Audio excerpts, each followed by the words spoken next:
Hello, fellow compatriots of the Barry Goldwater chapter of the Sons of the American Revolution. I'm Denny Lessard, your chapter president, with a short topic on George Washington. Our Arizona SAR Constitution stipulates that our meetings that are held each year during the month of February reasonably near George Washington's birthday, so we may commemorate the day.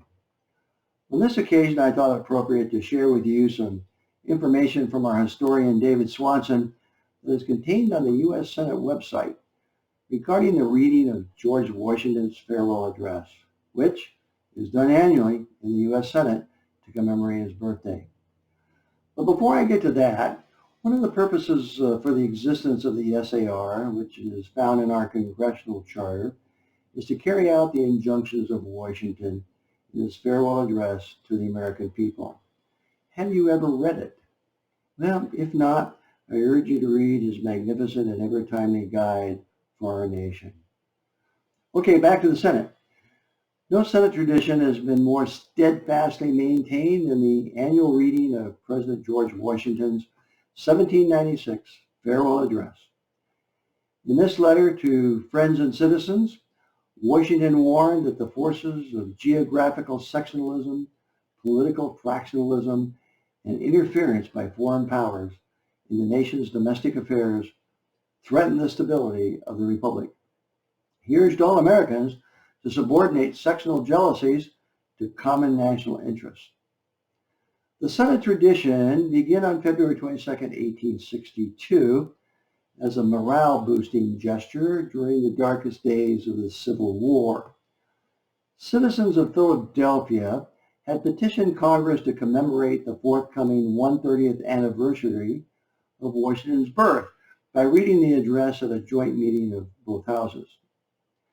Tennessee Senator Andrew Johnson introduced the petition in the Senate. In view of the perilous condition of the country, he said, I think the time has arrived when we should recur back to the days, the times, and the doings of Washington, and the patriots of the Revolution who founded the government under which we live. So 2 by 2, members of the Senate proceeded to the House chamber for a joint session. As they moved through Statuary Hall, they passed a display of recently captured Confederate battle flags. President Abraham Lincoln, whose son Willie had died 2 days earlier, did not attend, but members of his cabinet, the Supreme Court, and high-ranking military officers in full uniform packed the chamber to hear Secretary of the Senate John W. Forney read the farewell address.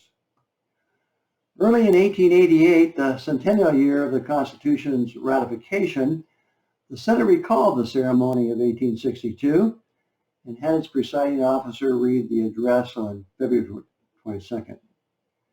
Every year since 1896, the Senate has observed Washington's birthday by selecting one of its members, alternating parties, to read the 7,641-word statement in legislative session.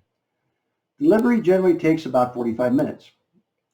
At the conclusion of each reading, the appointed senator inscribes his or her name and brief remarks in a black leather-bound book maintained by the Secretary of the Senate.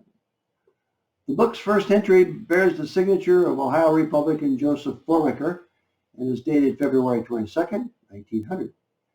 And the last is Deborah Fisher, Senator, dated February 22nd, 2019. I'll end this little talk by reading the entry of Arizona SAR compatriot Barry M. Goldwater, Senator from Arizona. In these days when the troubles of the mind and conscience are multiplying, as we tend to turn more to the material and less to the spiritual for solutions to them, it is correct that Americans pause to remember their basic sources of strength. These sources are carefully outlined in the documents left us by these wise men who, through God, created our republic. It will forever be a source of pride that it fell to my lot to read to my colleagues, and through them, the American people, the inspiring and thought-provoking farewell message of George Washington this 22nd day of February, 1957. Signed, Barry Goldwater, United States Senate, Arizona. With this added postscript, the past is prologue, study the past. So here we have quite a tradition that frankly few people know about. But now you know, as Paula Harvey used to say, the rest of the story. Thank you. Have a good Washington's birthday.